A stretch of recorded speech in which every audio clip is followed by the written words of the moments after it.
The phone trembled in the boy's hands as he held it close to his chest. His breathing was shallow, uneven, each inhale followed by a small whimper he was trying desperately to suppress. He was alone in the small apartment, the lights dim, the curtains drawn even though it was still afternoon. Outside, the city moved on as if nothing was wrong. Inside, something was very wrong. 911, what's your emergency? The calm voice on the other end said. I don't know, the boy whispered. Something's kicking in my belly. There was a pause. How old are you? 12. Are you hurt? I don't think so, but it won't stop. It hurts, and I'm scared. The dispatcher's tone softened instantly. She asked his name, his address, whether anyone else was home. The boy answered between shallow breaths. No, his mom wasn't back yet. She worked late. She'd told him to lock the door and wait. He had done exactly that. Until the pain started. At first, he thought it was just hunger. Then cramps. Then it moved. A sharp, unmistakable jolt from inside his abdomen, strong enough to make him gasp out loud. Sir, the dispatcher said carefully, I want you to stay on the line with me. Help is already on the way. Miles away, 2 units were dispatched simultaneously. One was a standard patrol car with a K-9 officer inside. The other was mounted patrol, already nearby because of a community event. The call had come through flagged as unusual medical distress, minor. But something about the dispatcher's tone made supervisors take it seriously. The K-9 officer, a broad-shouldered man with tired eyes and a reputation for instincts that rarely failed, glanced back at his dog. The German Shepherd lifted its head immediately, ears forward, sensing urgency before the siren even activated. Let's go, partner, the officer said. The mounted officer urged her horse into motion, hooves striking pavement with controlled speed. She'd handled everything from lost children to riots, but this call sat wrong with her. 12-year-old boy, kicking sensation, alone. Back in the apartment, the boy curled onto his side, clutching his stomach. It's moving again, he cried. Please make it stop. You're doing great, the dispatcher said, her voice steady. Can you unlock the door for the officers? I'll try. Each step felt like his insides were twisting. He reached the door, turned the lock, and collapsed onto the floor just as another violent movement rippled under his skin. It wasn't random. It felt deliberate. Minutes later, boots pounded up the stairs. The K-9 officer entered first, scanning the room.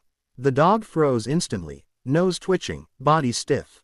Something's not right, the officer muttered. The mounted officer arrived moments later, securing the hallway. Kids in here, she said.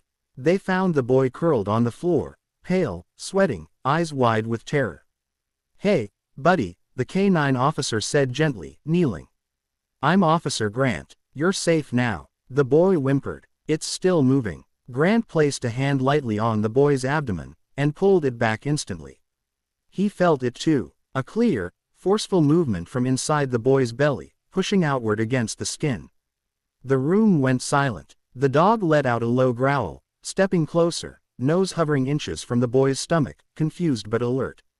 That's not normal, the mounted officer said quietly. Grant keyed his radio. We need EMS now. Priority 1. Something internal, unknown. The dispatcher stayed on the line as paramedics rushed in.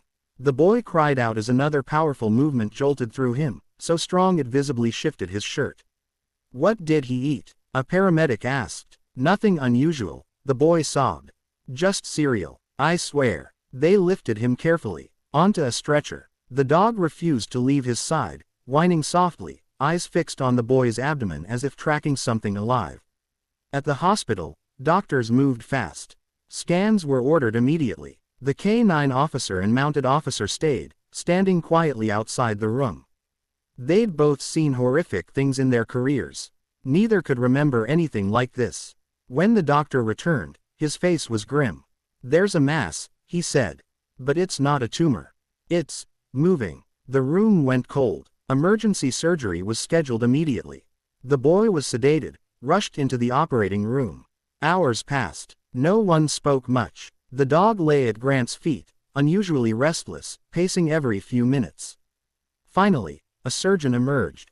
What was it? Grant asked. The doctor hesitated. A parasitic organism. Extremely rare, likely ingested accidentally. It had grown, and migrated. Grant swallowed hard. Would he have survived if he waited? No, the doctor said quietly. Another few hours and it would have ruptured his intestine. He did the right thing calling for help. The boy woke up later that night, sore but alive. Grant sat beside his bed, the German shepherd's head resting gently on the mattress. "You're pretty brave," Grant said. The boy managed a weak smile. "I was scared." "That's okay," Grant replied. "Being scared and doing the right thing anyway, that's bravery." The mounted officer stopped by before her shift ended, setting a small stuffed horse on the boy's table. "For courage," she said. News of the incident spread quietly among first responders. Not sensationalized, not exaggerated, just a reminder that sometimes the strangest calls are the most dangerous, and that listening matters. Weeks later, the boy returned home. His mother cried when she heard the full story, holding him like she'd never let go again. And somewhere out on patrol, a K-9 officer scratched his dog behind the ears, thinking about the day a child trusted a voice on the phone, and survived because of it.